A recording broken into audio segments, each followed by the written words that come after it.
Shalom la famille. Aujourd'hui, on va commencer une petite série sur la prière. Parce qu'il y a beaucoup de gens qui me posent la question, montre-nous comment prier. Comment je peux prier? S'il te plaît, guide-nous dans la prière. J'ai reçu beaucoup de messages WhatsApp, beaucoup de gens qui contactent sur Facebook et sur YouTube qui veulent apprendre à prier. Alors, c'est pourquoi j'ai décidé de faire cette petite série pour vous aider à comprendre la prière et à naviguer dans la prière. Premièrement, la base de la prière, c'est de savoir que nous sommes enfants de Dieu et de savoir que Dieu est notre papa. C'est la première base. Déjà, si tu n'es pas encore abonné, abonne-toi pour qu'on puisse se fortifier ensemble.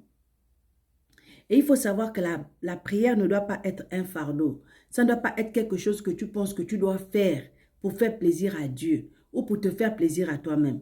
Tu dois voir la prière comme quelque chose que tu dois faire parce que tu dois te rapprocher de ton Père, parce que ta relation avec ton Père est basée sur la prière et parce que la force que tu reçois de la prière va te permettre de tenir ferme dans les situations de la vie. Donc la prière est très très importante dans la vie d'un chrétien. Donc, la prière aussi est un privilège de pouvoir s'approcher du Dieu qui auparavant était éloigné des hommes et qui maintenant s'est rapproché de nous à cause de Jésus-Christ, notre Sauveur Seigneur, qui est venu mourir sur la croix pour nos péchés. C'est pourquoi il y a une différence entre la prière des différentes religions qui prient un Dieu lointain et la prière pour nous qui prions un papa qui est près de nous, qui nous aime, qui nous entend et qui dit que lorsque nous prions, il nous écoute et parce qu'il nous écoute, il nous exauce.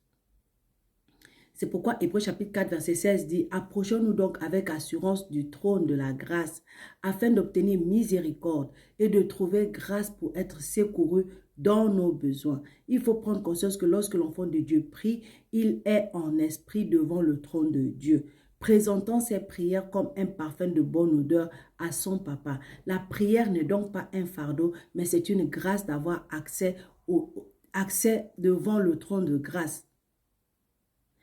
Dieu nous aime tellement qu'il n'attend que ça de nous, que nous nous approchons de lui avec assurance. Donc, et puis, l'autre chose que tu dois savoir aussi, c'est que lorsque tu deviens né de nouveau, lorsque tu acceptes Jésus-Christ comme ton Sauveur et Seigneur, le Saint-Esprit vient vivre en toi, le Consolateur, l'Esprit de Dieu vient vivre en toi. Donc, Dieu est désormais en toi. Donc, ce que tu penses, ce que tu dis, ce que tu fais, Dieu le voit, Dieu le sait, Dieu l'entend. Pourquoi? Parce qu'il est auprès de toi. C'est pourquoi 1 Corinthiens chapitre 3 verset 16 nous dit « Ne savez-vous pas que vous êtes le temple de Dieu et que l'Esprit de Dieu habite en vous? » C'est un appel à prendre conscience de la présence de Dieu en nous. Le temple de Dieu n'est plus un lieu physique désormais. Nous sommes plus dans l'alliance. Nous ne sommes plus dans l'ancienne alliance qui était physique. Nous sommes dans la nouvelle alliance qui est spirituelle. Le temple de Dieu, c'est désormais celui qui vit dans l'esprit. Et celui dans qui l'esprit de Dieu vit. C'est pourquoi il est écrit dans 1 Corinthiens chapitre 6 verset 17 que celui qui s'attache au Seigneur est avec lui un seul esprit. Un seul esprit. Tu es devenu un seul esprit avec Dieu. Alors, quels sont les effets de qu'est-ce que tu dois considérer dans la conversation avec Dieu, dans la prière? Parce que la prière, ça peut être beaucoup de choses. Ça peut être quand tu es en train de prier, ça peut être la supplication, ça peut être l'adoration, ça peut être... La prière a beaucoup de sortes, il y a beaucoup de sortes de prières. Ce n'est pas seulement donne-moi, donne-moi, mais c'est aussi merci Seigneur. C'est aussi Père, aide-moi. C'est aussi Père, donne-moi ceci. Père, donne-moi cela.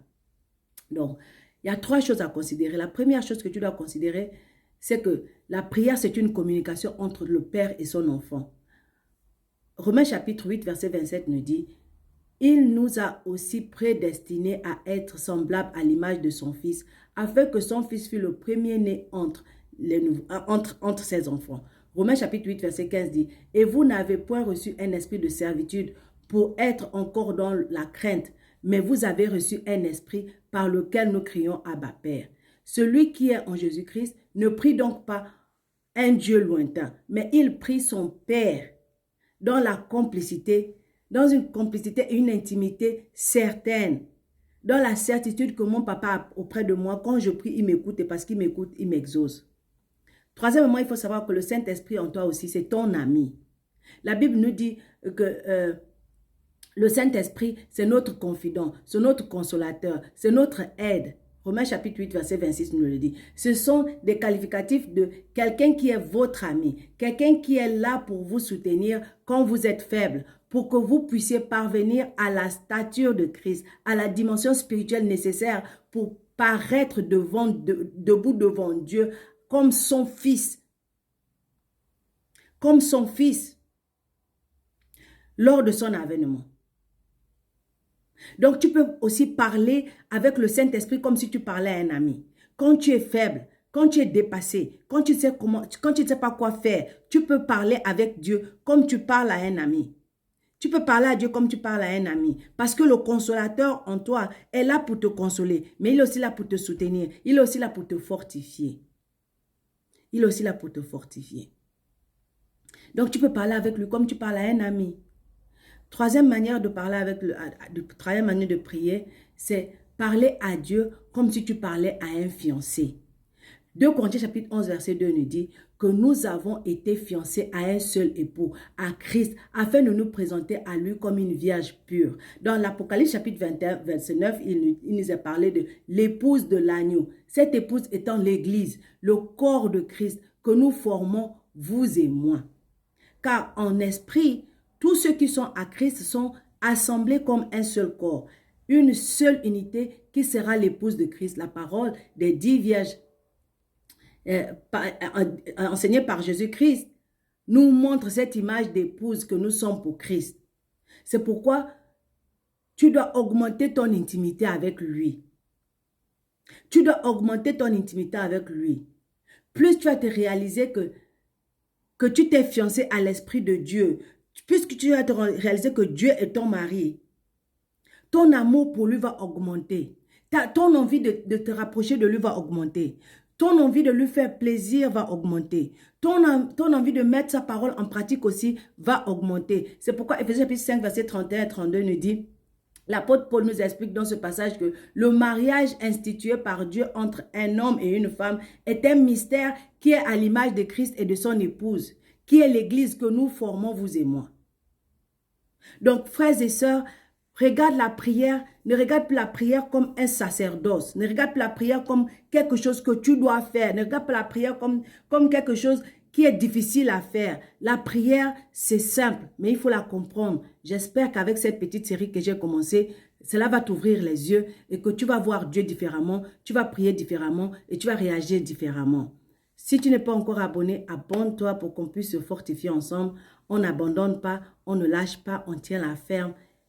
Et shalom.